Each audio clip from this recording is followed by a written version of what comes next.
Hi everyone, I'm back with your boy Simthembile, Azanian politics. Simon Majadibodo wrote, Hlophe Ramaphosa, a president broken beyond repair. Your couch swallowed millions who claim to fight corruption. Hlophe came gun blazing, Baba. Your couch swallowed millions who claim to fight corruption. Vela Ramaphosa enough. Ramaphosa. And Ramaphosa was one president that everybody trusted, that he won't steal because he's a billionaire already. Can't. That is his card. MK Party Deputy President and MP John Hlophe launched a scathing attack on President Cyril Ramaphosa in Parliament on Wednesday, calling him a president broken beyond repair and accusing him of hypocrisy over the Phala scandal and and those donation papers that were sealed. Yeah, the guy.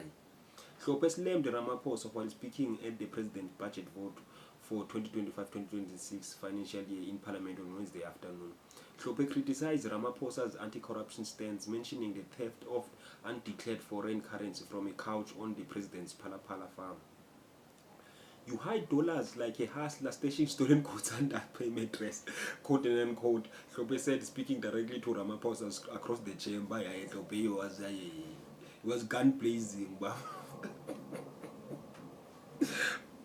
You hide dollars like a hustler stashing stolen goods under the mattress.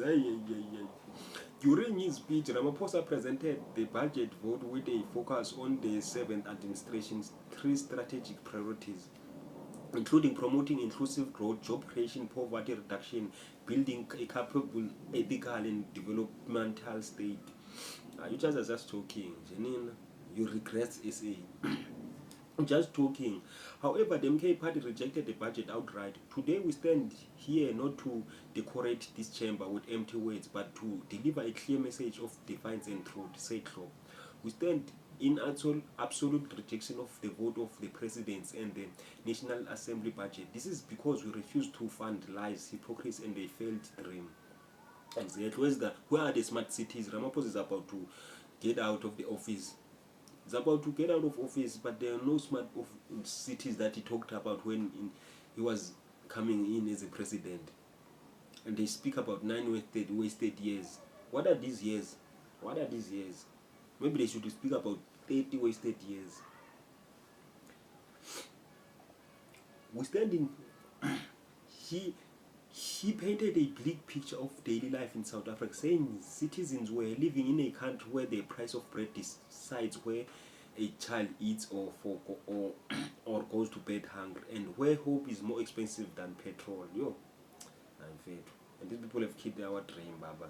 There's no South African dream no more. Probably there was.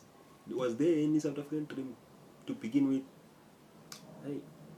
Hlophe said the president had become a fortress of conflicted and compromised president and accused Ramaphosa of being the living, breathing embodiment of corruption. Hlophe was gun blazing. A point of order was raised by ANC MP Gijimam Skhosana, citing Rule 84, which governs parliamentary decorum and language. Skhosana objected to Hlophe's characterization of Ramaphosa as a broken beyond repair.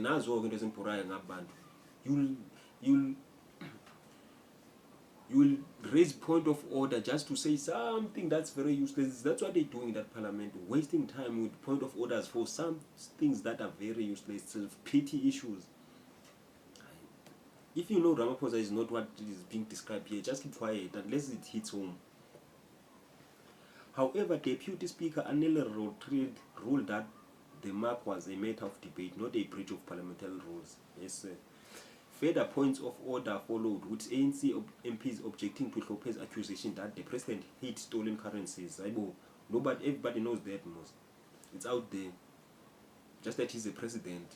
It will look bad for South Africa to charge a sitting president. But as soon as he gets out of office, whoever comes in must charge him. I hope he's not one of the NC gangsters. Lotrid again defended. Hope I'm spelling your name correct. Anyway, you've been spelling our names incorrect for decades. Defended parliamentary freedom of speech and criticized the misuse of procedural objections. Hlophe also referenced allegations made by KwaZulu-Natal Police Commissioner Nhlanhla Mkhwanazi, who recently accused senior SAPS officials of working with criminal syndicate and attempting to dismantle the task team investigating political killings in the province. The SAPS is no longer a shield for the innocent. It has become a rented army protecting drug lords and criminal enterprises, said Hlophe. Guys, if you know, Vele police were never created to protect citizens. Ever. They were tools used by the system from day one, when they were conceptualized by the elite in Europe. They were never for the people. They were to protect the state and protect them elites. He criticized Ramaphosa's response to the allegations against senior officials, including placing the Minister of Police Senzo Mchunu on special leave, suggesting this was an inadequate. You speak of fighting corruption, yet you placed your own Minister of Police on special leave instead of removing him from the cabinet, as you did with the DA Deputy of Trade and Industry and Competition, Andrew Whitfield. Hlophe said, and Whitfield, what he did is insubordination. He just went to America without telling anyone. But Abo Mchunu accused into serious and they not being removed. Hlophe Ramaphosa not serious, guy. He also accused Ramaphosa of protecting political allies while ignoring accountability. This is inconsistency with risks of selective morality. It shows that protecting your faction is more important to you than protecting the people of this country. He said, yes, I agree with you, Hlophe. We can't blame him, Bam. MK has been accused of being silent in court, of being adding numbers in court. Then Hlophe came out with chief whip.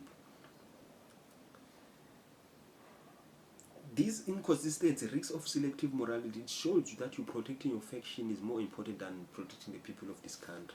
In explosive allegations, Mkhwanazi accused the Deputy Police Minister LT General Mkhwanazi Sibiya, who is also been placed on special leave, of colluding with KwaZulu information dealer Brown Mkhozi and Mchunu to dismantle the KwaZulu-Natal political killing task team.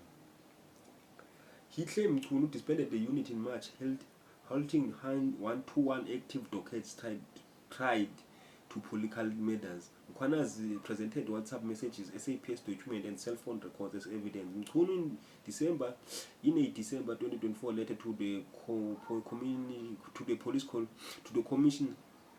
the police commissioner Fani Masemola said the unit had outlived its usefulness.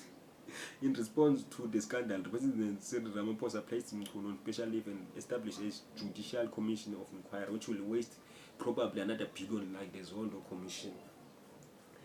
Which evidence they, I don't know why they shouldn't charge this guy and go to court like any other case. And why politicians are treated special guys in this country?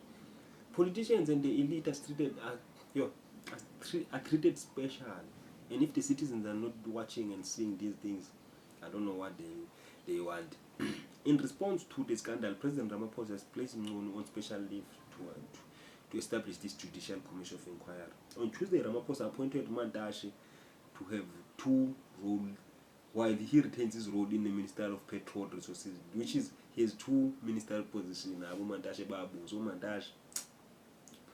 Professor Fizos Kachila will take over police leadership in August after retiring from Wits University.